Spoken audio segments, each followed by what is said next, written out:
കപ്പയുടെ തൊലി കൊണ്ടുള്ള തോരൻ റെഡിയാക്കാൻ നോക്കാം. ആദ്യം ചെയ്യേണ്ടത് കപ്പയുടെ തൊലിയുടെ പുറത്തുള്ള ബ്രൗൺ കളർ നമ്മൾ ഒഴിവാക്കുക. അതിനുശേഷം ഇതുപോലുള്ള ഒരു പിങ്കിഷ് ഷെയ്ഡിലുള്ള സ്കിൻ ഉണ്ടാകും കപ്പയുടെ, അതാണ് നമ്മൾ എടുക്കുന്നത് ഉപ്പേരിക്ക് വേണ്ടിയിട്ട്. സോ ഇത് നന്നായി കഴുകി വൃത്തിയാക്കിയ ശേഷം നമ്മൾ ഇതുപോലെ നല്ല നൈസായിട്ട് അരിഞ്ഞെടുക്കണം.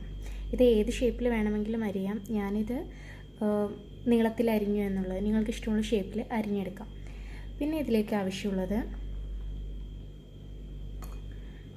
കുറച്ച് ചെറിയ ഉള്ളിയാണ്, പിന്നെ ഒരൽപ്പം പച്ചമുളക്, കുറച്ച് തേങ്ങയും പച്ചമുളകും എല്ലാം നമ്മുടെ ഓരോരുത്തരുടെയും ഇഷ്ടത്തിനനുസരിച്ച് ചേർക്കാം. എനിക്ക് കൂടുതൽ തേങ്ങ ഇഷ്ടമില്ല, അതുകൊണ്ട് ഞാൻ കുറച്ച് എടുത്തിട്ടുള്ളൂ. പിന്നെ എരിവ് നമ്മുടെ കയ്യിലുള്ള പച്ചമുളകിൻ്റെ എരിവിനനുസരിച്ച് വേണം എടുക്കാൻ. ഇത് നല്ല എരിവുള്ള മുളകായതുകൊണ്ടും ഞാൻ 3 എടുത്തിട്ടുള്ളത്. പിന്നെ ഈ ഉപ്പേരിക്ക് ഒരല്പം എരിവുള്ളതാണ് നല്ലത്.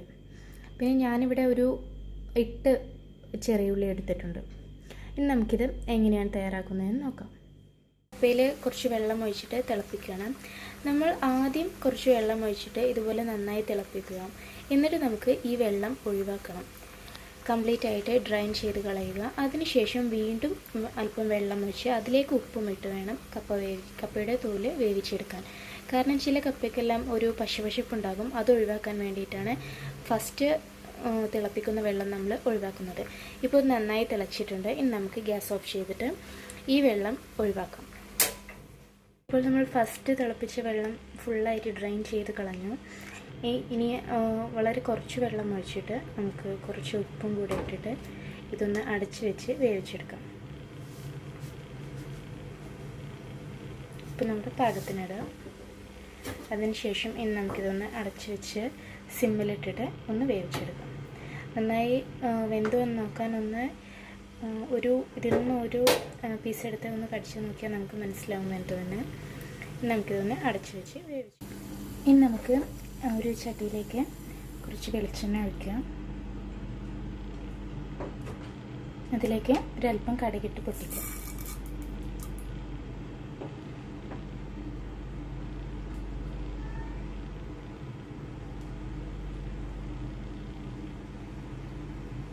കടുക് നന്നായി പൊട്ടി വരുമ്പോൾ നമ്മൾ വേവിച്ച് മാറ്റി വെച്ചിരിക്കുന്ന ഈ കപ്പയുടെ തൊലി അത് നമുക്ക് ഇതിലേക്ക് ഇട്ട് കൊടുക്കാം.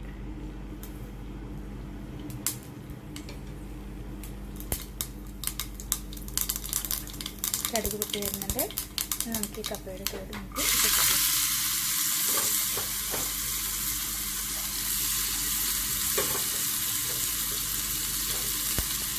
ഇനി നമുക്ക് നമ്മൾ തേങ്ങയും ഉള്ളിയും മുളകും കൂടി ചതച്ച് വെച്ചതും നമ്മുടെ തേങ്ങയും ഉള്ളിയും മുളകും കൂടി ചതച്ചത് ചേർത്ത് മിക്സ് ചെയ്ത്